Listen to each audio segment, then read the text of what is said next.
ঝুঁকি বিবেচনায় মাদারীপুরের ভোটকেন্দ্রগুলোতে নেওয়া হয়েছে বাড়তি নিরাপত্তা ব্যবস্থা, এমনটি নেওয়া হয়েছে নরসিংদীর ভোটকেন্দ্রগুলোতেও। আমরা দুই এলাকার পরিস্থিতি জানবো আমাদের সহকর্মীদের কাছে। শুরুতে যেতে চাই মাদারীপুরে, সেখানে আমাদের সহকর্মী আকাশ মুন্সি আমাদের সাথে যোগ দেবেন। আকাশ, এই ঝুঁকি বিবেচনায় এখানে তো আসলে বাড়তি নিরাপত্তা নেওয়ার কথা বলা হয়েছে, তো আইন শৃঙ্খলা বাহিনী আসলে কি কি পদক্ষেপ এখন পর্যন্ত নিল? শাফাত, আপনাকে ধন্যবাদ। আমি এই মুহূর্তে রয়েছি মাদারীপুর জেলা প্রশাসক ও জেলা রিটার্নিং কর্মকর্তা কার্যালয়ে। আমি সকালে কথা বলেছি মাদারীপুর জেলা পুলিশ সুপার এহতেশামুলের সাথে। তিনি যেমনটি জানিয়েছেন, মাদারীপুর আহ, 4টি জেলার মধ্যে মাদারীপুর জেলাটিও কিন্তু একটি ঝুঁকিপূর্ণ জেলা হিসেবে চিহ্নিত করেছে গোয়েন্দা সংস্থা। সেই ক্ষেত্রে এই মাদারীপুর জেলায় সেনাবাহিনীর টহল কিন্তু জোরদার করা হয়েছে। সেনাবাহিনী সহ যে বিজিবি, র্যাব, আনসার সদস্য কিন্তু জোরদার করা হয়েছে তাদের। তিনি যেমনটি জানিয়েছেন, মাদারীপুরে প্রতিটি কেন্দ্রে কিন্তু 10 জন করে আনসার সদস্য, তার সাথে 3 জন আনসার ব্যাটালিয়ন সদস্য কিন্তু কেন্দ্রে টহলে থাকবেন। এছাড়াও কিন্তু একাধিক মোবাইল টিম, সেনাবাহিনীর টহল টিম সহ বিজিবি, র্যাব কিন্তু থাকবেন প্রতিটি কেন্দ্রে। তারা যে ব্যবস্থা নিয়েছেন, তারা যেমনটি বলেছেন যে মাদারীপুর জেলা কিন্তু পুরোপুরি নিরাপত্তার চাদরে কিন্তু তারা ঢেকে রেখেছেন। এমনকি নির্বাচনও সুষ্ঠুভাবে সম্পূর্ণ করার জন্য কিন্তু তারা নিরাপত্তার চাদরেই ঢেকে রাখবেন। আর তবে একটি সংখ্যা রয়েই যায়, যেমন এই মাদারীপুরে কিছুদিন যাবৎ কিন্তু কিশোর গ্যাংয়ের দুটি গ্রুপের মধ্যে সংঘর্ষ হচ্ছে, ককটেল বিস্ফোরণের ঘটনা ঘটেছে। এর আগেও কয়েকটি সংঘর্ষের ঘটনা ঘটেছে, যেখানে দেখা গেছে মুহুর্মুহু ককটেল বিস্ফোরণের ঘটনা ঘটেছে। সেই ককটেল বিস্ফোরণে কিন্তু ব্যাপক ভাবে স্থানীয় ভোটার যারা রয়েছেন, জনগণ যারা রয়েছেন, তারা কিন্তু সংখ্যা প্রকাশ করছেন যে নির্বাচনকালীন সময় যদি কোনো দ্বন্দ্ব হয়, তাহলে এই ককটেল বিস্ফোরণ ঘটনা ঘটবে কিনা, তারা কেন্দ্রে ঠিকঠাক যেতে পারবেন কিনা, ভোট দিতে পারবেন কিনা, এমনটি কিন্তু সংখ্যা রয়েছে। তবে সেনাবাহিনী কিন্তু ইতিমধ্যে বিশেষ অভিযান চালিয়েছে, যৌথ বাহিনী অভিযান চালিয়ে কিন্তু বেশ ককটেল উদ্ধার করেছে, দেশীয় অস্ত্রশস্ত্র উদ্ধার করেছে। তবে পরিপূর্ণভাবে ককটেল গুলো উদ্ধার করতে না পারায় কিন্তু এখনো পর্যন্ত সেই সংখ্যা রয়ে গেছে। তারা কিন্তু এই যে স্থানীয় যে দ্বন্দ্ব, আধিপত্য বিস্তার, এই আধিপত্য বিস্তারকে কেন্দ্র করে যে দ্বন্দ্বের জের, সেই জেরের কিন্তু মাদারীপুর জেলাকে বিশেষভাবে ঝুঁকিপূর্ণ হিসেবে গণ্য করেছে, আহ, চিহ্নিত করা হয়েছে। এই মাদারীপুর জেলায় এর জন্যই কিন্তু সেনাবাহিনীর টহল, সেনাবাহিনী আহ, বাড়ানো হয়েছে। এখানে আমরা দেখতে পেয়েছি যে প্রতিদিন কিন্তু সকাল থেকে রাত পর্যন্ত রাস্তার বিভিন্ন স্থানে কিন্তু এখানে র্যাব, পুলিশ, সেনাবাহিনীর টহল দিয়ে থাকেন, টহল জোরদার করেছে। তারা কিন্তু টহল বাড়িয়েছে এমনটি আমাদেরকে বলেছেন। আমরাও দেখতে পেয়েছি যে টহল বর্তমানে জোরদার রয়েছে। তবে আহ, বলা যায় যে মাদারীপুরে যেভাবে টহল বাড়ানো হয়েছে, সেই ক্ষেত্রে নিরাপত্তার চাদরেই ঢেকে রেখেছে। তবে নির্বাচন কতটা সুষ্ঠু হবে এটি নিয়ে এখন পর্যন্ত কিছু বলা যাচ্ছে না। সেই ক্ষেত্রে যে যদি বর্তমানে অবস্থায় ককটেল গুলো দ্রুত সময়ের মধ্যে উদ্ধার করা হয়, এই কিশোর গ্যাংয়ের আধিপত্য বিস্তারকে কেন্দ্র করে সংঘর্ষ বন্ধ করা হয়, তাহলে হয়তো সংখ্যা কিছুটা কাটতে পারে। এই এই ছিল মাদারীপুর থেকে সর্বশেষ।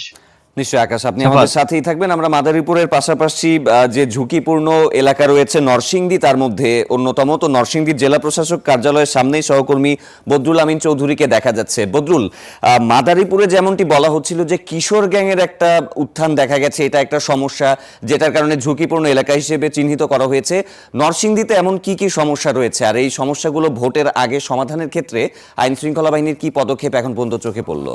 যে প্রসঙ্গটি উত্থাপন করলেন যে কিশোর গ্যাংয়ের যে প্রভাব বা এটি কিন্তু সারা দেশে কিন্তু কম বেশি রয়ে গেছে। আমাদের নরসিংদী তো কিশোর গ্যাংয়ের উৎপাত কিছুটা হলেও রয়েছে, যদিও এখনো ব্যাপক আকার ধারণ করেনি। তবে আরেকটি বিষয় যে 2024 সালের 5ই আগস্টের পর কিন্তু আমাদের নরসিংদীর যেই অবস্থা সেটি কিন্তু একটু টালমাটাল ছিল। বিশেষ করে সন্ত্রাসী গ্রুপগুলো সেগুলো মাথাচাড়া দিয়ে উঠেছে। বিশেষ করে চর এলাকাগুলোতে কিন্তু অবৈধ অস্ত্রের ঝনঝনানি কিন্তু ক্রমাগত লেগেই আছে, এবং প্রায়শই কিন্তু এখানে যারা রয়েছেন বিবদমান গ্রুপগুলো সংঘর্ষে, রক্তক্ষয়ী সংঘর্ষে লিপ্ত হন, এবং সেখানে আমরা লক্ষ্য করেছি অত্যাধুনিক আগ্নেয়াস্ত্রের ব্যবহার বেড়ে গেছে। টেটা যুদ্ধের যে আগের যেই অবয়ব সেটি কিন্তু পুরোটাই পাল্টে গেছে, এবং এই বিষয়গুলো নির্বাচনে প্রভাব বিস্তার করতে পারে বলে সাধারণ মানুষের একটি অভিমত। তারপরও জেলা রিটার্নিং কর্মকর্তা আমার সাথে কথা হয়েছে বেশ কয়েকবার, তিনি বলেছেন যে যে কোনো মূল্যে একটি সুষ্ঠু এবং স্বাভাবিক যে প্রক্রিয়া নির্বাচনে সেটিকে বলবৎ রাখার জন্য তারা কিন্তু বেশ কিছু পদক্ষেপ হাতে নিয়েছেন। বিশেষ করে আইন শৃঙ্খলা রক্ষাকারী বাহিনীর সদস্যরা, যেমন সেনাবাহিনী, বিজিবি, র্যাব, জেলা পুলিশ, আনসার সহ বিভিন্ন গোয়েন্দা সংস্থা কিন্তু কাজ করছে এবং তারা বলছেন যে যে কোনো পরিস্থিতিতে উদ্ভূত যে যদি নির্বাচনকে কেন্দ্র করে যদি কোনো সহিংস ঘটনা ঘটে সেই বিষয়ে কিন্তু তারা সেটি ট্যাকেল দেওয়ার জন্য কিন্তু তারা প্রস্তুত রয়েছেন। যদিও তারা আশা প্রকাশ করছেন যে এই ধরনের কোনো কার্যক্রম নরসিংদীতে হবে না, কেননা ইতিমধ্যেই আমাদের নরসিংদীতে কিন্তু এখন পর্যন্ত বিবাদ যারা দল রয়েছে, যারা নির্বাচনে অংশগ্রহণ করছে, তাদের মধ্যে কিন্তু একটি সুসম্পর্ক এখন পর্যন্ত বজায় রয়েছে। তবে জেলা প্রশাসক এবং রিটার্নিং কর্মকর্তা আশা করছেন যে তারা যেন নির্বাচনের দিন এবং নির্বাচন পরবর্তী সময় এই ধারাটি অব্যাহত রাখেন। এবং আরেকটি বিষয় আপনাদেরকে জানিয়ে রাখতে চাই, এই নির্বাচনকে সুষ্ঠু করার জন্য কিন্তু জেলা প্রশাসন এবং নির্বাচন কমিশনের পক্ষ থেকে কিন্তু যারা প্রতিদ্বন্দ্বী প্রার্থী রয়েছেন এবং দলগুলো যারা নেতাকর্মী রয়েছে তাদেরকে শান্ত থাকার জন্য এবং কোনো কারণে যেন তারা উত্তপ্ত না হন এবং স্বাভাবিক যেই ভোটের পরিবেশ সেটি যেন তারা নিশ্চিত রাখতে পারেন, সেই জন্য কিন্তু তাদেরকে বারবার করে কড়া হুঁশিয়ারি উচ্চারণ করা হচ্ছে। এবং ইতোমধ্যেই নির্বাচনকে ঘিরে নির্বাচনী যে সমস্ত কার্যক্রম সেটি কিন্তু বলবৎ রয়েছে এবং নানা ধরনের প্রিজাইডিং অফিসার এবং কর্মকর্তাদের ট্রেনিং সেগুলো কিন্তু এখন পর্যন্ত বজায় রয়েছে। তবে মোট কথা বলা চলে যে এখন পর্যন্ত নরসিংদীর পরিস্থিতি স্বাভাবিক রয়েছে। তবে জেলা প্রশাসন আমাদেরকে জানিয়েছেন একটি তথ্য, দুর্গম চরাঞ্চলগুলোতে নির্বাচনের ক্ষেত্রে যদি কোনো সহিংস ঘটনা দেখা যায় তাৎক্ষণিকভাবে সেখানে কিন্তু তারা হেলিকপ্টার যুগে সেখানে পৌঁছারও কিন্তু একটি পরিকল্পনা তাদের মধ্যে রয়েছে। তবে এই ছিল আমার কাছে নরসিংদীর নির্বাচনী সহিংসতা বা এই বিষয়ে সবশেষ পরিস্থিতি। নিশ্চয়ই, বদরুল আমাদের সাথেই আপনি থাকবেন। ইতিমধ্যে 4টি জেলাকে যেখানে ঝুঁকিপূর্ণ ঘোষণা করা হয়েছে তার মধ্যে গোপালগঞ্জ অন্যতম। তো গোপালগঞ্জে নিরাপত্তা পরিকল্পনায় নিয়ে প্রশাসন কি ব্যবস্থা নিল সে বিষয়ে জানতে সহকর্মী নুরুল আলম ফয়সালও আমাদের সাথে আছেন। ফয়সাল, গোপালগঞ্জে আসলে কি কি ব্যবস্থা এখানে নেওয়া হয়েছে, বাড়তি নিরাপত্তার কথা যে বলা হচ্ছে, আর সমস্যা হিসেবে কোন কোন দিকগুলোকে চিহ্নিত করা হলো এই জেলাতে? জাফাত, আপনি যেমনটি বলছিলেন যে ঝুঁকিপূর্ণ জেলাগুলোর মধ্যে কিন্তু গোপালগঞ্জ অন্যতম। আসলে গত 2024 সালে 5 আগস্টের পর থেকে বেশ কয়েকটি ঘটনাকে আসলে যার জন্যই কিন্তু গোপালগঞ্জে ঝুঁকিপূর্ণ বলা হচ্ছে, যে সেনাবাহিনীর গাড়িতে হামলা, সেই সাথে এনসিপির যেই সমাবেশ ছিল সেখানে হামলার ঘটনা, এবং সাম্প্রতিক গত 1.5 মাসে কয়েকটি গুরুত্বপূর্ণ স্থানে ককটেল বিস্ফোরণের যে ঘটনা ঘটেছে, এরই প্রেক্ষিতে কিন্তু গোপালগঞ্জে সামনে যে নির্বাচনকে ঘিরে বলা হয়েছে যে আহ, বিশেষ গুরুত্বপূর্ণ জেলা হিসেবে নির্বাচিত করা হয়েছে। আমরা জেলা প্রশাসন এবং পুলিশের সাথে কথা বলে যেটি জানতে পেরেছি যে পুলিশের পক্ষ থেকে এবং আইন শৃঙ্খলা রক্ষাকারী বাহিনী তারা কিন্তু পুরো গোপালগঞ্জ জুড়ে ব্যাপক নিরাপত্তা ব্যবস্থা জোরদার করেছে। বিশেষ করে 8 প্লাটুন বিজিবি মোতায়েন করা হয়েছে, সেই সাথে সেনাবাহিনীও কিন্তু রয়েছে।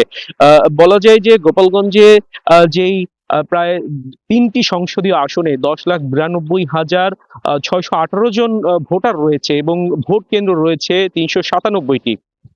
এর মধ্যে 197টি কেন্দ্রকেই কিন্তু ঝুঁকিপূর্ণ হিসেবে নির্ধারণ করা হয়েছে প্রশাসনের পক্ষ থেকে, এবং এই ঝুঁকিপূর্ণ কেন্দ্রগুলোতে কিন্তু বিশেষ নিরাপত্তা ব্যবস্থা জোরদারের কথা আমাদেরকে জানিয়েছে পুলিশের পক্ষ থেকে। এবং সেই সাথে আরেকটি বিষয় যদি বলে রাখতে চাই, গোপালগঞ্জে এই যে বিশেষ গুরুত্বপূর্ণ জেলা হিসেবে বিবেচনা করার পরে অতিরিক্ত নির্বাচনের সময় প্রায় 600 পুলিশ সদস্য মোতায়েন করা হবে। সেই সাথে পুলিশের পক্ষ থেকে বডি অন ক্যামেরা সেটিও কিন্তু নিশ্চিত করা হয়েছে, এবং ভোট কেন্দ্রগুলোতে সিসি ক্যামেরা স্থাপনের কাজ কিন্তু চলছে। সাফাত, যদি আরেকটু বলতে চাই যে আসলে গোপালগঞ্জের সামনে নির্বাচন ভোটকে কেন্দ্র করে সাধারণ যে মানুষজন রয়েছে, সাধারণ যারা ভোটার রয়েছেন, তাদের মধ্যে কিন্তু আমরা মিশ্র প্রতিক্রিয়া দেখতে পেয়েছি। বিশেষ করে যেহেতু তারা বিগত নির্বাচনগুলোতে আওয়ামী লীগকেই ভোট দিয়েছে, সাধারণত অন্য দলের যারা প্রার্থী ছিল তাদের সংখ্যা খুবই কম ছিল, এবং কোনো কোনো আসনে দেখা গেছে যে বিরোধী যারা দল ছিল তাদের জামানত পর্যন্ত রক্ষা হয়নি। তো সব মিলিয়ে বলা যায় যে গোপালগঞ্জে সাধারণ মানুষ কিছুটা আতঙ্কে রয়েছে নির্বাচনকে ঘিরে। আসলে পরিবেশ পরিস্থিতি কেমন হতে পারে, তবে আইন শৃঙ্খলা রক্ষাকারী বাহিনীর পক্ষ থেকে বলা হচ্ছে পর্যাপ্ত নিরাপত্তা ব্যবস্থা নেওয়া হবে যাতে কোনো ধরনের অনাকাঙ্ক্ষিত ঘটনা না ঘটে। তো সাফাত, এই ছিল আমার কাছে গোপালগঞ্জ থেকে আইন শৃঙ্খলা পরিস্থিতির সবশেষ খবরাখবর। ফয়সাল, আপনাকে ধন্যবাদ।